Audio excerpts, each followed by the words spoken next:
트럼프 대통령이 최근 유엔 총회 연설에서 미국이 유엔에 돈을 주면 유엔은 그 돈으로 난민들을 구출하느라 미국의 불법으로 이민 오는 중남미 사람들에게 살 집을 주고 먹을 양식을 주고 차량을 이용하게 해주며 심지어 카드까지 만들어 제공합니다. 그 사이에 저를 포함한 미국 행정부는 엄청난 국가 돈을 들여서 불법 이민자들이 미국에 들어오지 못하도록 철책을 만들고 국경 수비대를 통하여 그들을 색출하고 쫓아내는 충돌과 소모를 경험해오고 있습니다. 라고 문제를 제기하였습니다. 미국의 막대한 자금이 한쪽으로는 불법 체류자를 막는 데 사용하며 한쪽으로는 불법 체류자가 정착된 데 사용되는데 이와 같이 국가의 주권자가 한 행동은 선이 되며 국가의 주권자와 반대되는 행동을 악이라고 부르는 것입니다. 어느 쪽이 선한 것이냐? 누가 선한 것이냐? 그 질문 앞에 하나님 쪽이 선이며 하나님과 항상 반대편에 서 있는 마귀는 악이 됩니다. 문제는 우리 인간 입장에서는 하나님이 어느 쪽에 서 계신가의 의문과 반문과 질문이 제기됩니다.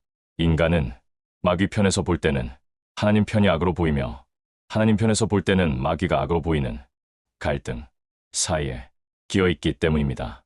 결국 하나님 편에 가담된 사람은 하나님 쪽이 선으로 여겨지며 마귀 편에 가담된 사람에게는 마귀 쪽이 선으로 여겨지기에 이 둘은 투쟁하고 반목하게 됩니다. 이 문제를 어떻게 해결할 수 있나요? 영분별입니다. 제가 갖고 있는 은사 중에 하나가 영분별의 은사입니다. 영분별은 천국과 지옥, 하나님과 마귀를 대별시켜주는 은사입니다. 하나님께서는 트럼프를 자기 편으로 삼으시고 자신이 하고 싶은 행동을 트럼프를 통해 행하심으로써 자기의 뜻을 이루시는데 우리 인간은 트럼프를 악으로 몰아가며 트럼프를 통하여 행하시는 하나님의 뜻을 반대함으로써 마귀와 하나 되고 하나님을 반대하는 악을 행하는 것입니다. 트럼프는 미국의 중심인데 이 트럼프와 반대함으로써 반미를 만들어내는 어떤 행동도 마귀 편인 것을 인간의 입장에서 전혀 깨달을 수가 없는 것입니다. 최근 대한민국이 트럼프의 제안을 거절하고 트럼프와 갈등의 요소를 가지는 것은 대한민국이 마귀의 편에 완전히 들어섰다는 증거입니다. 반대로 마귀가 장악해왔던 중국, 러시아, 북한과 손을 잡는 것은 대한민국이 마귀의 편인 것을 입증하는 것입니다. 전 세계에 전이 감돌고 있으며 다시 냉전의 세계에 돌입되었습니다. 대한민국의 국방력이 세계 5위이기에 미국이 없어도 자주국방을 할 수 있다고 믿으며 전쟁의 승리를 믿고 있습니다. 문제는 대한민국은 친북, 친중국, 최근에는 친러시아의 길을 가고 있습니다. 반대로 미군 철수를 외치고 있는데 마귀에게 완전히 씌운 것입니다.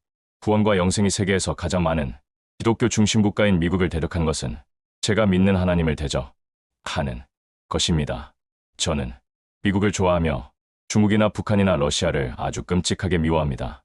저는 대한민국의 좌파들을 마귀로 보며 그들의 이름을 거론하기조차 싫어합니다. 심지어 저는 미국의 민주당도 몹시 미워하며 민주당 출신 대통령들도 끔찍하게 미워합니다. 저는 트럼프 대통령을 좋아하며 앨런 머스크도 좋아하며 미국 통상부 장관도 좋아하며 미국 부통령도 좋아하며 미국 국방부 장관도 좋아합니다. 또한 그의 모든 정책도 사랑합니다.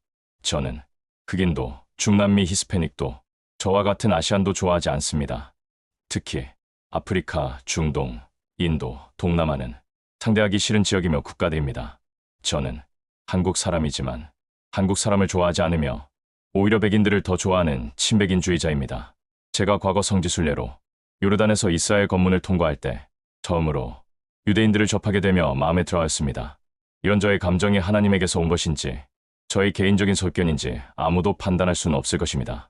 명영 교회 김영영 목사를 지극히 싫어하며 사랑영 교회 오영영 목사를 싫어하며 준영영 교회 이영영 목사도 마음에 들어하지 싫어합니다. 특히 대한민국의 이영영 대통령은 물론 민주당 국회의원 및 좌파 장관들과 조국 같은 종북주의자들을 끔찍하게 싫어합니다. 제가 좋아하는 사람들은 매우 극소수이며 제가 좋아하는 기독교 종파도 매우 극소수에 불과합니다. 로마서 9장 13절 기록된 바 내가 야곱은 사랑하고 에서는 미워하였다 하심과 같으니라. 하나님도 야곱을 사랑하셨으며 에서를 미워하셨는데 여기서 에서는 야곱의 형도 의미하지만 예정되지 않은 지옥 가는 사람들을 의미합니다. 또한 여기서 야곱도 에서의 동생을 의미하지만 예정되어 천국에 들어가는 사람들을 의미합니다. 저는 지옥에 들어가는 사람, 인종, 국가, 종교, 사상을 몹시도 저하는 것입니다. 저는 지옥 가는 자들을 떠나서 천국에 들어갈 수 있는 미국 땅에서 2년을 살았습니다. 어퍼매체겐에는 흑인도, 아세안도, 히스패닉도, 아프리카인도, 중동인도, 인도인도, 동남아인도 거의 살지 않는 백인 95% 이상의 깨끗한 지역입니다. 저는 흑인들이 점점 많아지고 있는 마키네카 아일랜드 더 이상 가고 싶지 않습니다. 목사님, 누구든지 예수님을 믿으면 구원을 받는 것이 아닌가요?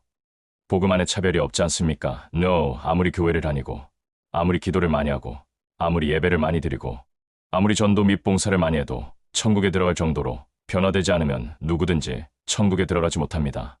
그런데 이미 전 세계가 사탄에게 붙잡혀 아무리 예수님을 믿어도 결코 천국에 들어갈 정도로 변화되기가 하늘의 별 따기입니다. 대활라는 사탄이 음부 곧 지옥에서 풀려나와 모든 사람들을 지옥으로 미혹하는 그 힘이 하나님으로부터 허용된 시대입니다. 이제 천국은 우리 모든 인류에게 멀고도 먼 도달할 수 없는 신기루에 불과합니다. 모두 죄에 빠졌으며 모두 마귀에게 사로잡혔으며 모두 귀신이 역사하는 완전한 귀신의 집이 되었습니다. 더 이상 전 세계에 길이 없습니다. 천국 갈 수 있는 극소수라도 모여서 마귀에게 사로잡힌 이방인들을 막고 추방하여 영적으로 깨끗한 나라를 만들어야 합니다. 이것이 하나님께서 트럼프를 세우신 이유입니다. 할렐루야. 2025년 9월 26일 오후 9시 30분 박경우 목사가 하나님의 집에서